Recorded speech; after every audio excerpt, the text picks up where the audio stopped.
फैसल नसीर रिश्वतखोर एक माफिया, इंसानी शक्ल में खतरनाक भेड़िया,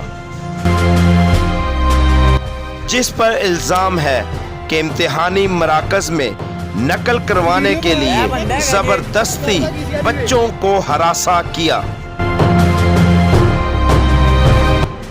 बच्चों के ना मानने पर भी जबरदस्ती उनकी जेबों से पैसे निकाल ले गया।